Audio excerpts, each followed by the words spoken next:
Muchas gracias por tan amable presentación. Bueno, vamos a ver. La teología para la transformación es lo que hacemos en las iglesias reformadas. La teología es una forma de testimonio. La confesión es una de sus expresiones. Para mí es un placer estar aquí, haber sido invitado a participar de esta conferencia, porque lo que hacemos acá es justamente la misión de la WCRC. Estamos tan contentos de estar en Argentina y tener presencia también en los países vecinos. Cuando me preparé para esta presentación, leí un artículo escrito por José Bonino, donde habla sobre la relación entre teólogos o la teología europea y Latinoamérica, donde habla de la confesión o declaración teológica de Barmen. Me pareció muy interesante y voy a seguir el texto de Bonino para explicar qué quieren que nosotros veamos estas confesiones, estas declaraciones teológicas. Bonino critica que a pesar de su gran potencial de desafiar los poderes de la época, no proporciona ninguna guía para una práctica cristiana fiel en los asuntos del mundo común. En su artículo se refería a los argumentos de los años 70, cuando teólogos de América Latina y Europa se comprometieron en la búsqueda de un terreno en común, que sin embargo fue difícil de encontrar. En 1973, Hugo Asman, un teólogo de la liberación de primera generación de Brasil, expresó la sospecha de que contra la voluntad y la intención de los proponentes, la teología política europea podría ser funcional a la dogmática y ética reaccionarias en las que la discusión teológica política derivó en formulaciones dogmáticas supuestamente puras y no comprometidas. En las luchas contra el estado de seguridad de la época, con su total opresión de toda disidencia, no había espacio para terceras posiciones no comprometidas. La sensación era que aquellos que no estaban con la única revolución socialista estaban en su contra. El diálogo en este sentido, en este contexto, puede resultar confuso o inútil o ambas. Esta sería la situación de la que venimos. Al reflexionar sobre este debate después de 30 años, Bonino observó que los tiempos habían cambiado y obligaban a los teólogos a plantearse nuevas preguntas. Mientras que en la década del 70 los conflictos seguían teniendo una fuerte dinámica local, las luchas de la década de principios del 2000 eran de característica global y exigían respuestas mundiales.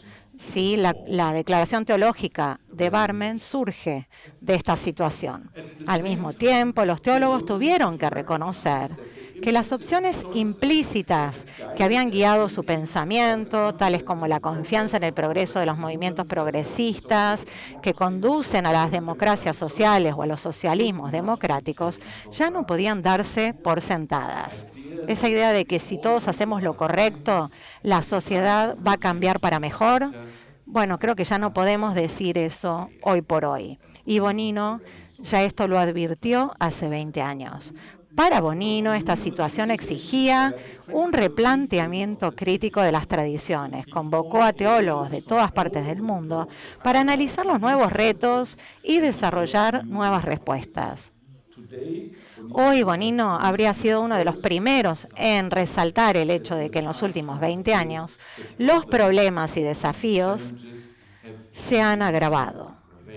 Su llamamiento a una nueva forma de pensar es tan relevante hoy como lo fue a principios del milenio.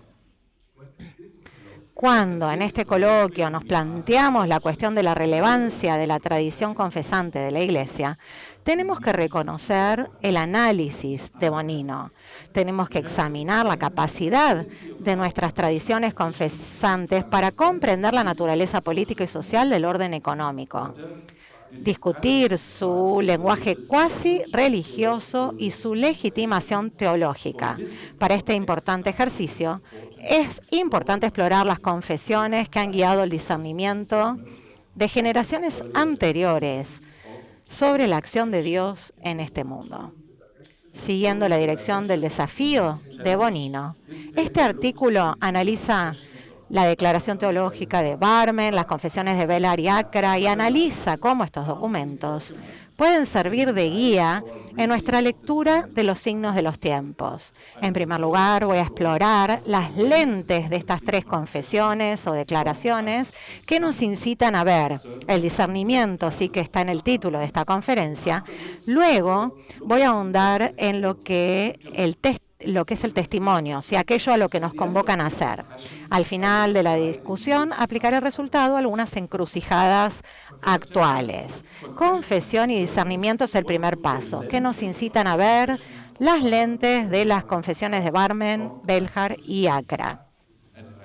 Voy a empezar con lo que aprendimos desde la perspectiva de América Latina. Para Bonino, la confesión de Barmen es un excelente ejemplo de las fortalezas y debilidades de las teologías de origen europeo. Su evaluación se centra en la contribución teológica de Karl Barth, ¿sí? Lo que escuchamos ayer, al texto de la confesión.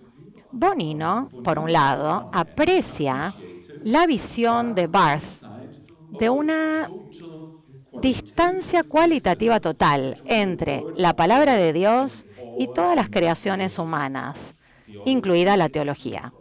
Para Barth, la palabra de Dios era la gran perturbación en relación con toda empresa ideológica, social y política. Esta perturbación no significaba renunciar a compromisos o actividades políticas, pero sí significaba que ninguno podía reclamar la legitimación divina. En su experiencia, en la experiencia de Bonino, este planteamiento hablaba de la experiencia latinoamericana de la época. Reflejaba nuestra propia rebelión, tanto contra la mentalidad y el orden conservador tradicional cristiano, a veces aliado a la Iglesia Católica, y a las aristocracias terratenientes, como el capitalismo salvaje, representado por la alianza de las élites liberales con intereses extranjeros. Como decía Bonino, también nos liberaba para los compromisos activos sociales y políticos frente a la abstinencia política y justificada religiosamente de los cristianos fundamentalistas o pietistas. Es una teología que empezaba fuera del mundo. Esa era la ventaja, sacar a la gente de los bloques de poder que existían en la época. Sin embargo, Bonino también ve deficiencias en los aportes de Barth y, en consecuencia, en la declaración teológica de Barmen. Por mucho que aprecie la visión de la capacidad de la teología para ofrecer un punto de partida para la acción política al margen de estructuras de poder profundamente comprometidas, le falta demostrar las posibilidades positivas que la teología podría ofrecer en los asuntos comunes del mundo. ¿Nos quedamos sin pistas? Es lo que se pregunta. ¿Se retira Dios a su alteridad y nos deja sin rumbo a seguir? No hay señales en absoluto, ciertamente no absolutas, pero al menos como indicadores de la acción de Dios en el mundo. Son todas preguntas que podemos hacer en torno a la confesión de Barmen. Para Bonino, la teología de Barth es significativa en aquellas áreas en las que claramente visible que las decisiones políticas implicarían una cuestión de preocupación para la Iglesia. El ejemplo principal es la crítica de la declaración teológica de Barmen a los cristianos alemanes. Cuando el Estado se inmiscuyó en el ámbito de la Iglesia se comprometió de repente de manera activa. Al mismo tiempo, la confesión guardó silencio cuando Se discriminó a los judíos y las personas que se resistieron a la toma del poder por parte de los nacionalsocialistas fueron enviados a campos de concentración o incluso cosas peores. Son las deficiencias de la declaración teológica de Barmen. Tenemos que entender cuál es la teología para aquellas deficiencias. El discernimiento político de la confesión de Barmen. Aunque la crítica de Bonino reflejaba sin duda los sentimientos del sínodo de Barmen, quizás no captó todo el potencial de la declaración teológica para el discernimiento y el testimonio cristianos. En Barmen, la iglesia confesante respondió a un ataque en toda regla contra la integridad del Evangelio. 6 meses antes, los cristianos alemanes habían aprobado una declaración que convocaba la sumisión total a la ideología nacional socialista. Para muchos cristianos era obvio que esta exigencia contradecía la palabra de Dios. Muchos creyentes se reunieron en congregaciones confesantes que formaron su propio sínodo y sus propias estructuras de liderazgo. La cuestión que debemos plantearnos hoy es si la declaración teológica de Barmen debe entenderse como una respuesta eclesial a un ataque contra la iglesia de la época, o si permite una interpretación más general que le brinde a la Iglesia recursos para criticar eficazmente la opresión estatal. Para responder a esta pregunta, los rechazos, ¿sí? Cada tesis de la declaración de Barmen tiene una afirmación y un rechazo que concluyen la argumentación de cada tesis, son de especial importancia, porque estos rechazos contextualizan la cita bíblica y la afirmación. Aunque los rechazos se centran en la vocación de la Iglesia en un momento confesante, también deslegitimizan cualquier pretensión absoluta de poder en lo que Bonino ha denominado los asuntos comunes del mundo. El rechazo de la tesis 1 captura la naturaleza de la toma de poder al denunciar la exigencia de los cristianos alemanes de reconocer otros acontecimientos y poderes, figuras y verdades como revelaciones de Dios. Todos en Alemania en ese momento sabían lo que estaba pasando, con lo cual esto se trataba de Hitler y de su ansia de poder. La afirmación en la tesis 2 afirma la gozosa deliberación de los ateos impíos de este mundo. Eso significaba salir del sistema totalitario y de la ideología del Partido Socialista Nazi. El rechazo de la tesis 3 pone un límite fundamental a la autoridad omnípoda de las convicciones ideológicas y políticas imperantes. Una vez más, todo el mundo entendía a qué se refería con esto. El rechazo de la tesis 4 cuestiona la instalación de líderes especiales investidos de poderes gobernantes, Hitler, y reclama estructuras de liderazgo conciliantes. El rechazo a la tesis 5 rechaza la idea de que el Estado pueda convertirse en el orden único y totalitario de la vida humana. Esta también era una declaración, una posición política en ese momento. Desde esta perspectiva, la preocupación de la Iglesia va mucho más allá de asegurar el espacio privilegiado en la sociedad. No se mueve por un interés propio, sino que ve su experiencia como un ejemplo del espacio cada vez amacotado, causado por la pretensión del Estado autoritario de convertirse en el orden totalitario de toda la vida humana. En este contexto, la experiencia particular de la Iglesia se convierte en una experiencia paradigmática que se puede compartir con otros grupos de la sociedad, abriendo así un discurso político general de resistencia.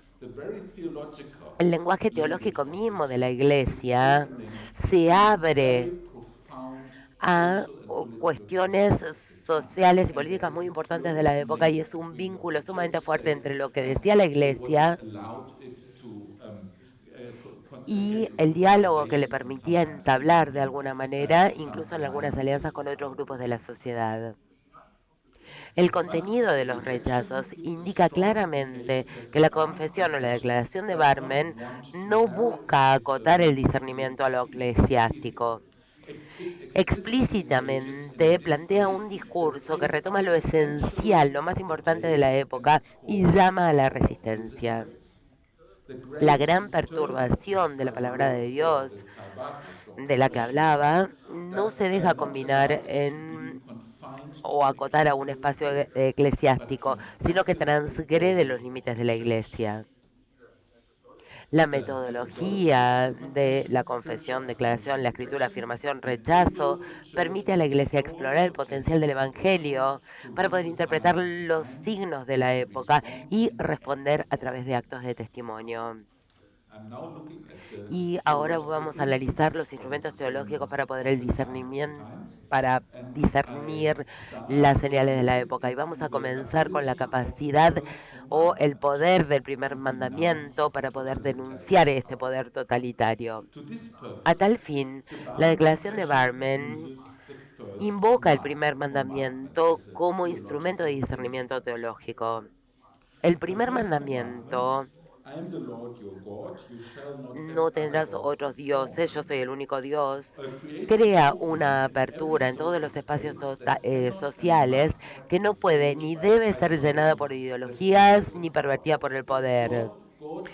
Dios es el espacio restringido, el Espíritu Santo también. Si no, algo anda mal con la sociedad. Este principio es un indicio muy fuerte que nos permite identificar todas las pretensiones de totalitarismo, donde quiere que una estructura, una ideología busca acotar el espacio político imponiendo un orden único y totalitario de la vida humana, se ve profundamente comprometida la integridad de la fe cristiana. Y en ese caso, la Iglesia debe resistir. Esa lucha, naturalmente, se da en el mundo secular y, por lo tanto, también requiere de la colaboración con otros actores de la sociedad en pos del bien común. Si bien el enfoque del primer mandamiento fue un instrumento eficaz para poder denunciar la naturaleza totalitaria del Estado del Partido Socialista Nazi, no llevó al sínodo confesante de Barmen a una respuesta decisiva a la persecución de los judíos. Parecería que la lente del primer mandamiento, particularmente cuando no hay una referencia a la liberación de la esclavitud, tal como nosotros interpretamos del libro del Éxodo, puede ser ciega ante la opresión racial, y en la declaración de Barmen no permite una crítica del Estado nacional, del Estado totalitario nazi. Esto demuestra la confesión o la declaración que aplica un lente y se concentra en determinadas cuestiones, algunos casos que eran escandalosos.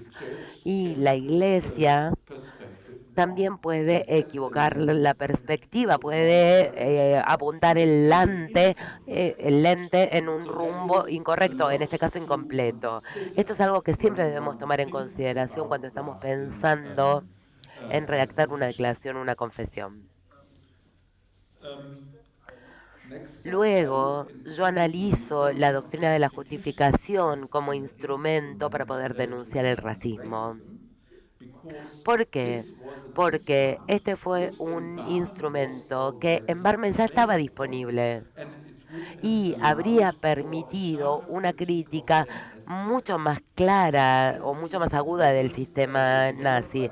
En el ensayo La Iglesia y la cuestión judía, Dietrich Bonhoeffer, ya unos meses después de que los nacionalsocialistas tomaran el poder, aplicó la doctrina de la justificación para poder declarar o para denunciar la persecución de los judíos, un estatus confesionis para la Iglesia. De modo que era posible hacerlo, tal como lo demuestra el académico estadounidense Bonhoeffer, Michael de Jonge. Bonhoeffer usa la lógica de la fórmula de la concordia luterana y la controversia adiáfora para fundamentar esta afirmación. Si el Estado obliga a la Iglesia a extender el párrafo ario que exigía la exclusión de los judíos de todos los ámbitos de la vida civil, obliga también a la Iglesia a basar su concepción de la pertenencia en una concepción biológica de la raza. Y esto implica negar la gracia de Dios. Esta exigencia tan legalista no puede ser admitida jamás por la Iglesia. De modo que se ofrece un argumento muy doctrinal. Bonhoeffer presenta un argumento muy fuerte en este sentido y aplica esta lógica y de hecho fue uno de los pocos críticos que criticó abiertamente la persecución de los judíos en Alemania. Al igual que en la declaración, empieza con una justificación que luego guió su discernimiento al campo de lo político. La convicción le permitió tomar una posición que va mucho más allá del horizonte eclesiástico de la Iglesia, una forma de pensar que comienza con los principios y luego permite contextualizarlos de una forma política sumamente relevante. En la década de los años 30, este argumento teológico le permitió a los luteranos desarrollar una tradición confesional sobre la base de su propia teología. Esta tradición sigue siendo relevante aún hoy. Un ejemplo sumamente destacable es el rechazo del apartheid en Sudáfrica por parte de la Federación Luterana Mundial en 1975, que lo declaró una cuestión de status confessionis. También proporciona una base esencial para las denuncias luteranas del racismo desde entonces. Aunque el rechazo de Bonhoeffer del racismo sobre la base de la doctrina de la justificación iba más allá del enfoque del primer mandamiento de la Confesión de Barmen, no ofreció tampoco un instrumento teológico que le hubiera permitido al sínodo de Barmen pronunciarse contra la injusticia general del Estado Nacional Socialista con la privación o la denegación de derechos a gran escala y la propensión a la guerra total. Es decir, aquí también vemos algunas limitaciones. El recordatorio de Bonino, por tanto, nos sigue instando a buscar una lente teológica que nos guíe para poder discernir la injusticia. La injusticia. Y encontramos este instrumento en la Confesión de Acra, que utiliza la teología de la creación como instrumento para denunciar la injusticia. La Confesión de Acra de 2004, este año vamos a celebrar el 20º aniversario, nos da este instrumento que necesitábamos.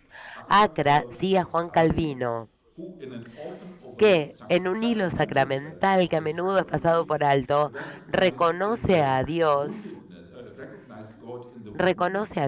en la herida y en el sufrimiento de las personas. Dios creó a los seres humanos a su imagen y semejanza. Cuando un ser humano es herido, sufre también Dios.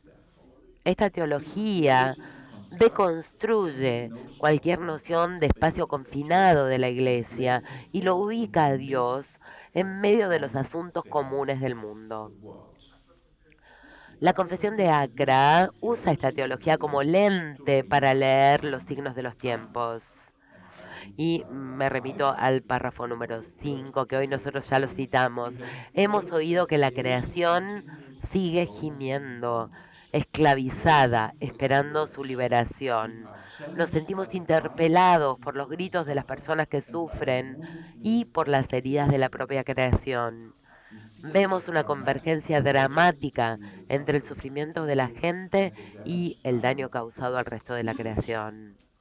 En la tradición de la Confesión de Barmen, Acra formula un rechazo que traduce la conciencia de que Dios mismo llora ante el lamento de las personas y en el gemido de la creación. Y cito el párrafo 19 de la Confesión de Acra.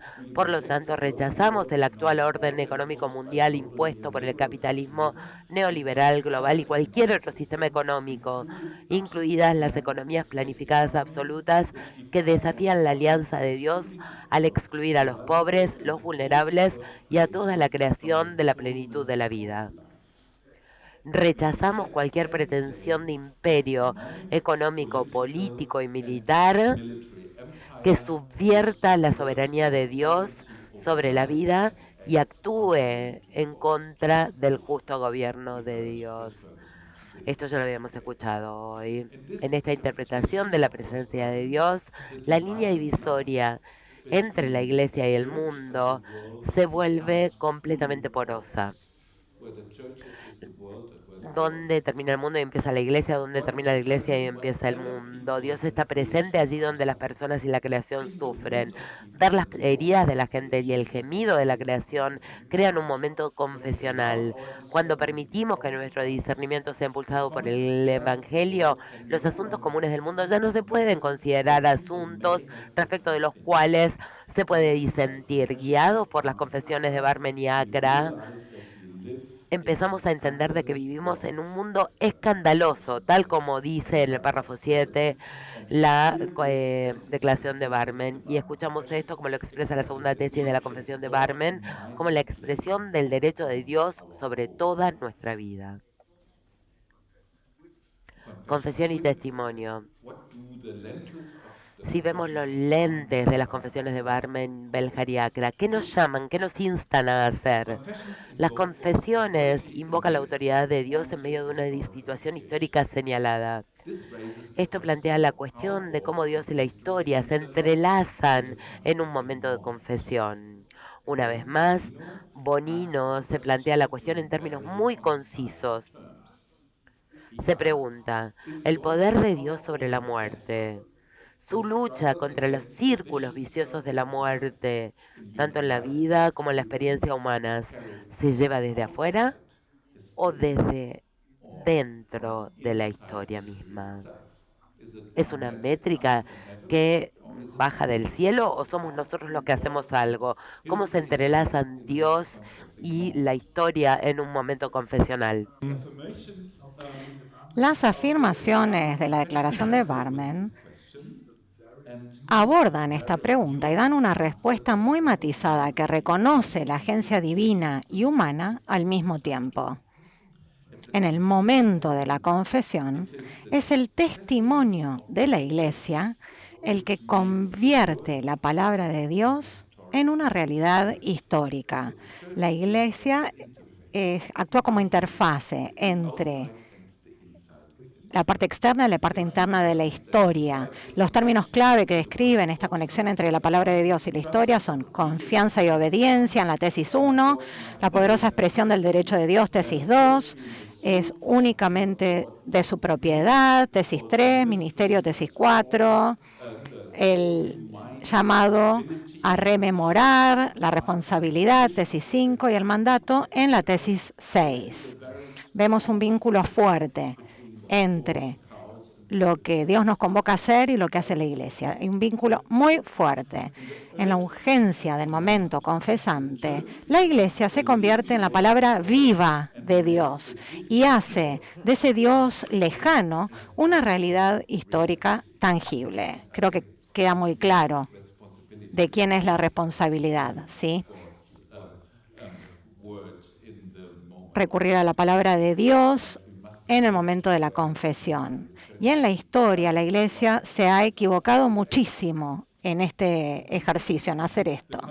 El momento confesante confiere autoridad a la Iglesia, hablando en representación de Dios, y determina su autocomprensión y su testimonio. Esta interacción entre lo divino y lo histórico define el espacio y el tiempo del momento de la confesión. Cuando la Iglesia confiesa, se sitúa al mismo tiempo fuera y dentro de la historia. Como podemos ver en el ejemplo de Barmen. Por un lado, la declaración teológica de Barmen fue una poderosa declaración dirigida al ámbito político, pero al mismo tiempo se mantuvo al margen de la política de la época. Formuló los primeros principios, pero no se involucró en las complicadas luchas para ponerlos en práctica. Esta ubicación liminar, es decir, en el umbral entre lo divino y lo histórico, le dio a la Iglesia una autoridad inmensa y la protegió de la corrupción. Este espacio y tiempo liminales distinguen las confesiones de las declaraciones políticas. La confesión de Barmen expresaba un no definitivo al Estado Nacional Socialista, pero no llamaba al derrocamiento del gobierno. La confesión tenía dos formas de ser, lo que dificultaba su comprensión por parte del Estado Nacional Socialista. Por un lado, la declaración expresaba una delegación fundamental del nacionalsocialismo. Por el otro lado, no era más que un texto religioso, que presumiblemente no suponía peligro político para el gobierno, con lo cual lo dejaron estar, lo dejaron ser, y no llevaron a las personas que participaron del sínodo de Barmen a los campos de concentración, ¿sí? Algo bastante extraordinario en el momento. Si hubieran sido socialistas o comunistas, hubieran terminado todos ellos en campos de concentración. Atento a esta doble naturaleza del impacto de la confesión, uno puede entender por qué Bonino planteó estas preguntas. Viendo las limitaciones del impacto de la declaración de Barmen, es esencial examinar más de cerca las formas de agencia o acción que las confesiones de Barmen, Belhar y Acra exigen a la Iglesia y a su testimonio. Voy a empezar con Belhar. Estar donde Dios está. La confesión de Belhar extrajo las conclusiones más radicales de la declaración de Barmen para el testimonio de la Iglesia. Tradujo el distanciamiento de Dios de los asuntos del mundo en un llamamiento a cambiar de lugar. También se basó en la teología de vulnerabilidad de Calvino. Entonces, instaba a la Iglesia no solo a deslegitimizar el poder corrupto, sino también a renunciar a su propio poder y privilegios y a estar junto con las personas que sufren y son vulnerables. Voy a citar a la confesión.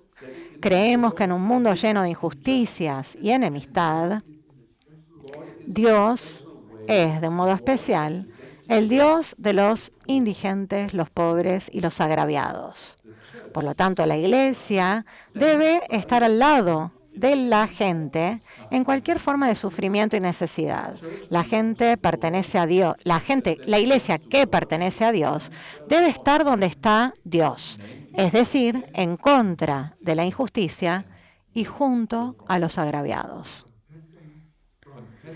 Confesar desde este lugar especial, fuera de los privilegios, donde la gente sufre, confesar desde este lugar especial refuerza el testimonio de la Iglesia contra todos los poderes y privilegios que buscan egoístamente sus propios intereses. Es el movimiento autoconsciente fuera del poder lo que le da la autoridad para proclamar el juicio de Dios sobre los poderes corruptos. ¿Sí? Confesión de Belhar. Este llamamiento, un cambio de posicionamiento, reflejaba implícitamente la condición de la Iglesia confesante tras la adopción de la confesión. Por toda Alemania, las congregaciones confesantes se convirtieron en espacios donde la gente que no se conformaba con las exigencias del régimen podía unirse y vivir pequeños actos de inconformismo. La sociedad estaba tan controlada, la persecución era tan intensa, pero existían estos espacios y mucha gente se reunía en estos espacios. Había mucha creatividad para incumplir las normas del momento. Estos actos no desmantelaron el Estado totalitario, pero mantuvieron algunos de estos pocos espacios o foros en el que el régimen no era capaz de doblegar. Aunque Barmen no inspiró un movimiento generalizado de resistencia política abierta, los espacios confesantes que creó fueron un contundente testimonio en sí mismos. La Iglesia como guardianes de la justicia y la paz. La tesis 5 de la Confesión de Barmen orienta sobre el testimonio cristiano en una situación de confesión. Inspirándose en las tradiciones reformadas y la luterana, la afirmación de la tesis 5 subraya que el Estado, por mandato divino, tiene el deber de preocuparse por la justicia y la paz. Este mandato divino insta a la Iglesia a reconocer el reino de Dios. el mandamiento de Dios y la justicia, y por lo tanto la responsabilidad tanto de los gobernantes como de los gobernados. La propia confesión no explora el potencial de la quinta tesis para el testimonio práctico de la Iglesia. Una vez más, Dietrich Bonhoeffer, en su ensayo La Iglesia y la cuestión judía, presentó una investigación profunda de lo que la afirmación del mandato divino del Estado significaría para la vocación de la Iglesia. Como criatura de la palabra de Dios, la Iglesia se distingue de los asuntos políticos del mundo. Pero, debido a la designación divina del Estado, la Iglesia tiene la vocación de ser la guardiana de la justicia y la paz. Y responsabilizar al Estado es el rol profético de la vocación de la Iglesia. En esta tarea, la Iglesia no sustituye al Estado, sino que vigila que el Estado no aplique ni demasiado poco el Estado de Derecho. En opinión de Bonhoeffer, el Estado totalitario, que pretende unificar todas las facetas de la vida, aplica demasiado la ley y el orden, el Estado de Derecho, y se restringe el espacio social a la nada misma, en la ideología de la época. El Estado, que oprime a los judíos, por otro lado, aplica demasiado poco esta lente porque deja partes de la sociedad desprotegidas. En cierto caso, esto se aplica mucho a la situación actual de Argentina, ¿sí? Un Estado que hace muy poco. En ambos casos, se insta a la Iglesia a dar testimonio cristiano. Bonhoeffer describe 3 posibles acciones a disposición de la Iglesia. Una es cuestionar al Estado, hacerlo responsable en cuanto al carácter legítimo de las acciones, es decir, hacer que el Estado responda por lo que hace. Número 2. Si las cosas se ponen más difíciles, la respuesta de la Iglesia es brindar servicio a las víctimas. ¿Sí? Hay muchas conversaciones de diaconía que tuvimos esta semana y que son muy relevantes en este sentido. El tercer rol es significativo en situaciones agravantes, donde el Estado busca mantener la justicia y la paz y para eso excede su mandato. No solo vendar las heridas de las víctimas bajo la rueda, sino se trata de apoderarse de esa rueda. En este último escenario, la Iglesia se convierte en sí un organismo político. Y hay numerosos ejemplos en América Latina donde este ha sido el caso. Estoy llegando a la conclusión y vamos ahora a ver el significado de confesar ante las encrucijadas mundiales. Este análisis demuestra que la tradición de las confesiones de Barmen, Beljar y Acra son instrumentos poderosos para comprometerse en situaciones históricas opresivas. Su impacto en el discernimiento de la Iglesia cambia la percepción de un mundo escandaloso. Las 3 confesiones ofrecen un calibre fino para identificar los sistemas totalitarios en los que los gobiernos y las instituciones internacionales se extralimitan en sus mandatos y pasan a formar parte de lo que la Confesión de Acra denomina imperio, ¿sí? ¿Cuál es la definición? La reunión del poder económico, cultural y político y militar que constituye un sistema de dominación dirigido por naciones poderosas para proteger y defender sus propios intereses. Con Bonino también agregaría el poder religioso, que no está mencionado en la Confesión de Acra. Para mí esto es un problema. En los últimos 20 años, la Confesión de Acra ha sido una importante fuente de inspiración para los movimientos que luchan contra la globalización económica neoliberal. Esta lucha continúa y las confesiones siguen siendo instrumentos importantes para el compromiso de la Iglesia con las estructuras que reducen el espacio público en pos de la opresión y la explotación.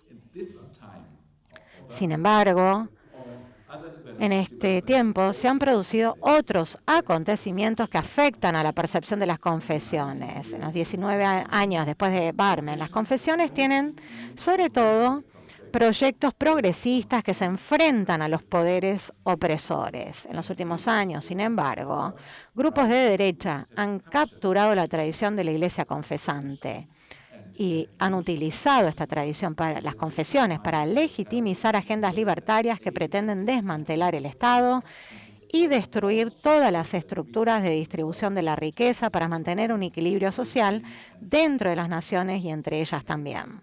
La idea principal de la ideología libertaria es la libertad absolutamente ilimitada.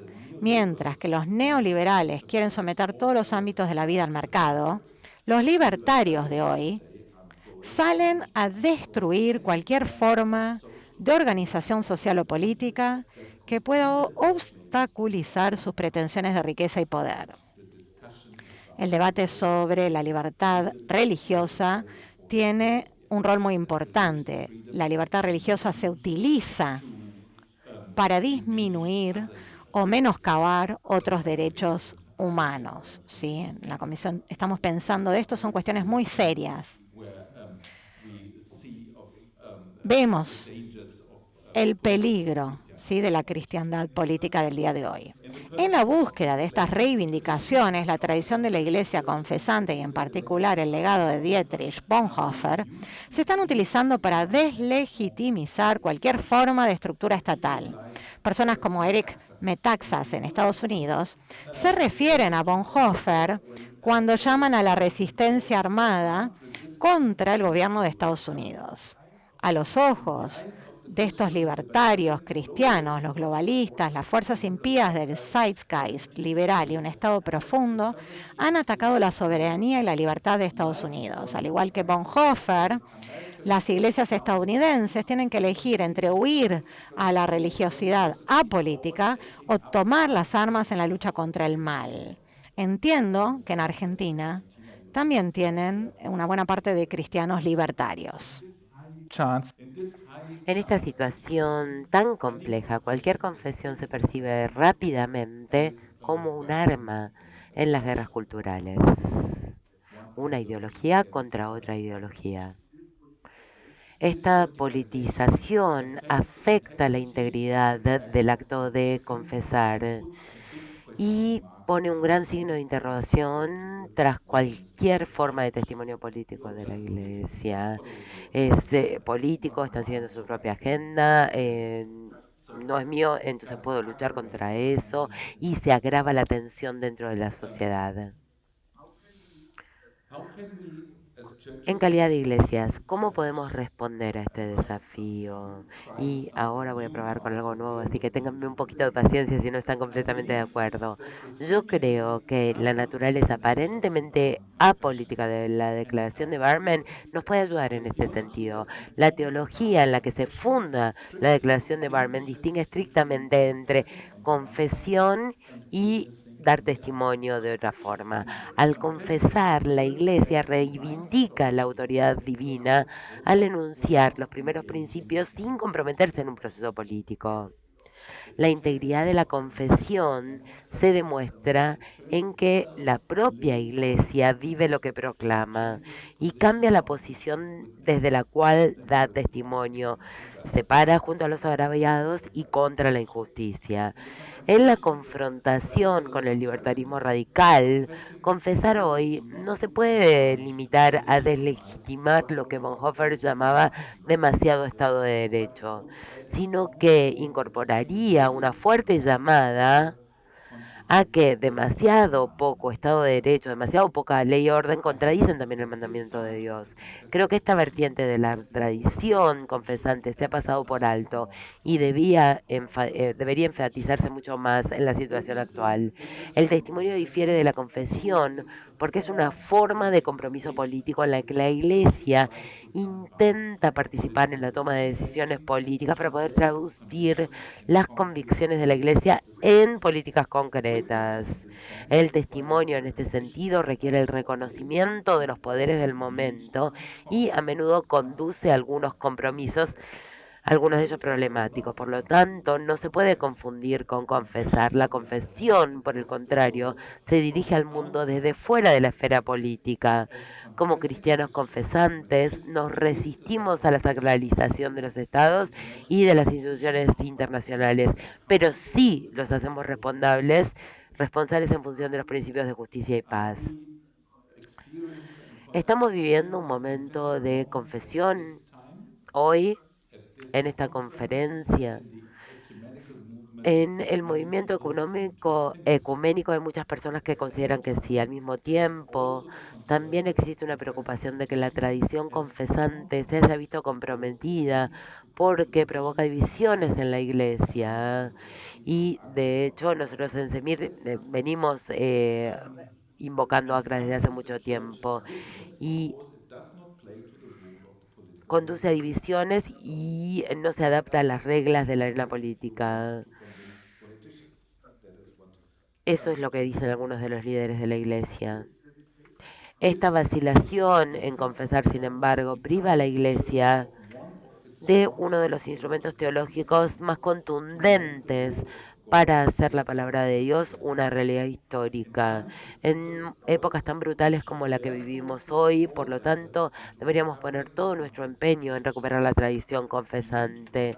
Necesitamos recuperar la autoridad de los primeros principios.